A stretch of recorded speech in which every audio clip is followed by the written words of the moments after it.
ำจ้าแค่ไรดูนำมายาปวงสู่ดอกกองก็เลี้ยงสตาทีสู่ดอกกองมีเลี้ยงสตีเจ้าตังไหลข้านอ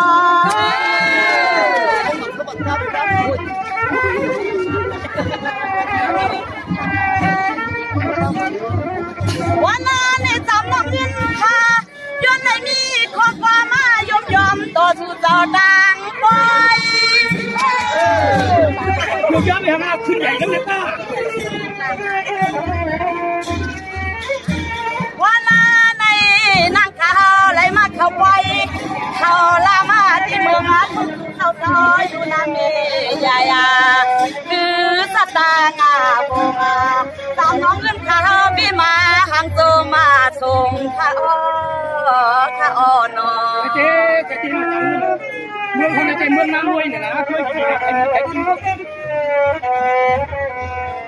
อันนี้นะพี่น้องนางรวยเอาเขาข้านอพี่น้องเรากูวันกูเดินกูเอิงข้านอมันนี่ข้ามาหันสู่หลีคอยย่ออามตีข้านอมาหันหน้าสู่ก็เลยก็อับดีมองกำสินเพ่งข้ามาอามีสากูภาวะดินวามไรมีขี้พี่ยาวสู่เจ้าจึงให้มันหลีข้านอเดียว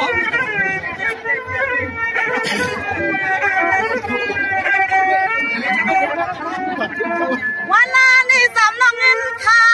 มาว่าพันเพียรนอนเฮากูก้นข้าเจ้าเตรียมหน้าเตรียมปากูก็ข้านั่งข้าจมหน้าเรือจมข้าเจ้าเรือจม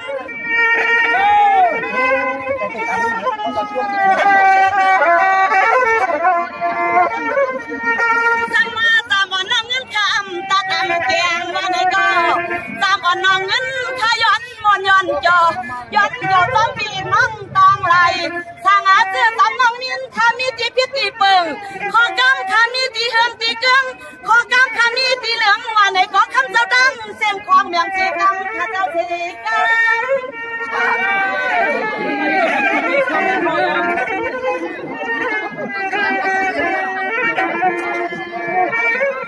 วันนั้นนั่งขามาหกพันพี่น้องเขาสองเมื่อได้เขียนไว้เมื่อเจ้าเขาเจ้ามือหน้าเจ้าขามาดินแดงกว่านามายักไปนาสู่เจ้าก็ไหลก็นอนนาปังชาสู่เจ้าในกล่อมได้มียองลองโยกามาที่ยาดูไผก็จมยุ่มจมถูกขนม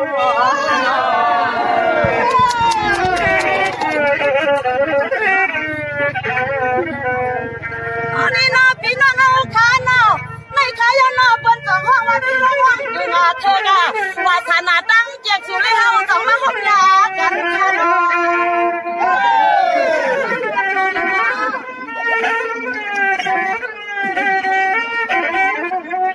ยามาในจังน้องเงินขายนาจัวก็ปุกก็ด้วยค่ะนอเจ้ายานาละนาจูก็ปุกก็ด้วยค่ะเจ้ายานาควางอายีที่คำเจ้าดังเสียงเสลยานาจูคิดอุบอกจังปอคุณปีในพลอย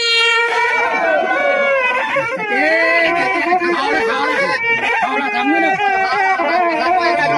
เก็บของเลยแน่จำน้องเงินขามา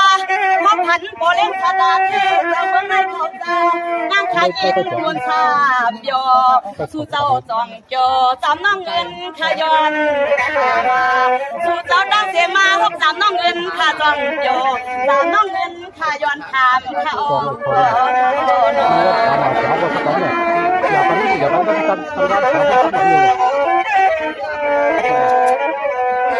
อันนี้เนาะพี่เฮาเขาข้าเนาะจองมีข้าอาณาเปิ้นดานาลูดาพ่อมีข้าอ่อนเปิ้นดานาลูดาจำน้องเงินขย้อนพุทธวังปีมาลีในกี่ปล่อยปังข้าเนาะ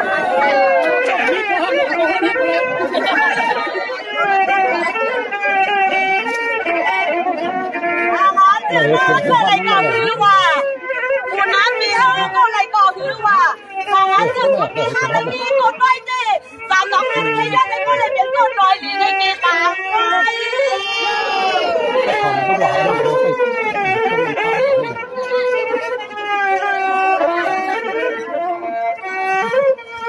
อันมันก็มีทั้งเสียงเจ้ากางเท่าบนนางตามน้องเงินในอันโชคไรเป็นลูก nhau sự sau ha đó tôi mình chợt nàyใจยิ้มแจกสู่เอาใครเลือกเนาะก็ไรก็รอต่างมือปามีแม่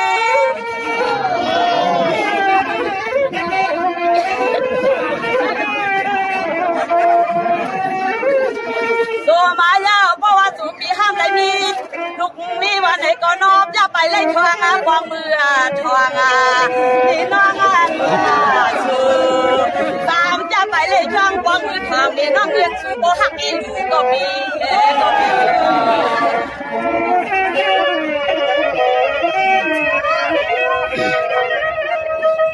ว่างว่ากำในปีจีรบถอยันจัง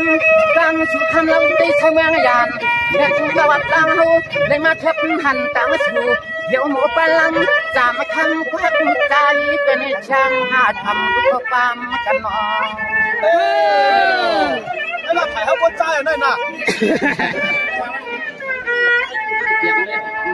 จังหวะมวนต้นตาทวันกันยามมือเลี้ยวนี้ที่ทำก็ทำจังจำบางวันชักยางสั่งใจพี่ชุเลยมาหันนาอันในใจพี่ที่ช้ำจำลัดวับขสวบน้ำบามมันทำน้ำตาม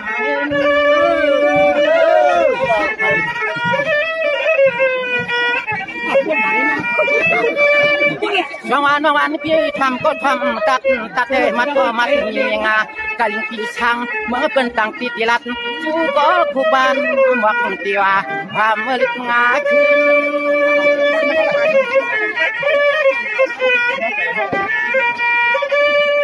ว่านิยามมาชักควยชักลามาอาดังเมื่อเหล่านี้มันเกิดเขาว่าพี่มาเลยตามมุงยังยักด้วยคู่บ้านกันลำมาทุกคำมาจากความกว่าโนจางปวกมาความฮักตั้งใจเป็นไปเลยฝันให้เฮามุงเฮาอ่อนวางฝันให้เฮามุงเฮาอ่อนวางใน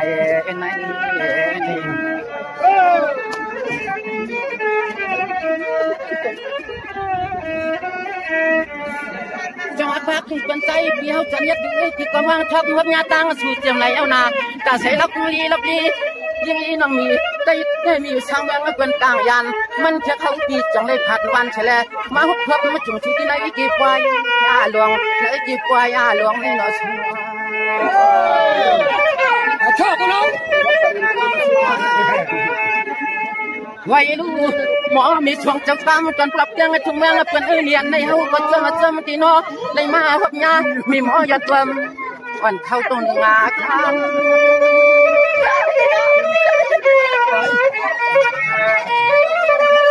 สมาหวันเพื่อนเมื่อในปีก่อนยันมุนยินเปียวยันเกี่ยวยันนายันชาติวันปีทางเมืองเพื่อนต่างเตียนาได้มาเข้าหน้าอันกีชอบางทางอาชานวล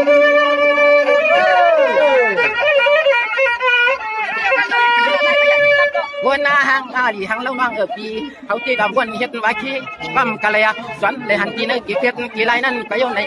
ทำไทยตาจวงก็อันวันนี้มันถึกลางจ่อห่างวันกายเลยมาพบตัวสว่างสุนังมีเจ้าคำคุยมีค่ะผมมีแต่หมอแถวในป้อยในข่าวจอนี่ที่หักวันเป็นปีตีดอกกระช่างลังไก่อันยองเรากวนความฟังตั้งเฮาเช่าจำหินทางอลังก็ชึกตามันถูกตึงตันนี่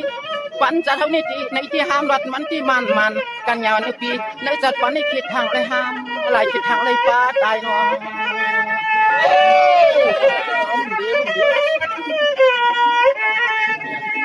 ว่านี่มือวันไหนส่วนกำไกลมีข้อชับข้อกำตักไหนดันจูเชื่อปังลานกันลังน้องทำพี่ยามตัวเดียวในกันนอทำนอนุมันตาดุมวน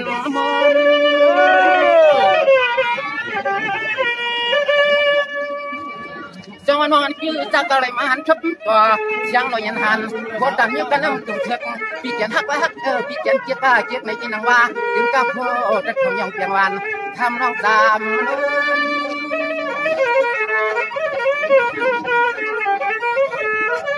ว่านี่คนห่างอีห่างเราต้องถูกใจในเฮาก็ตายอยากที่ข้าตำน้ำความ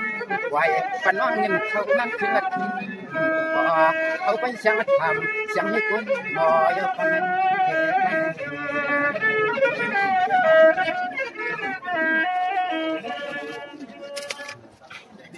พ่อค้าไม่ชุมค้า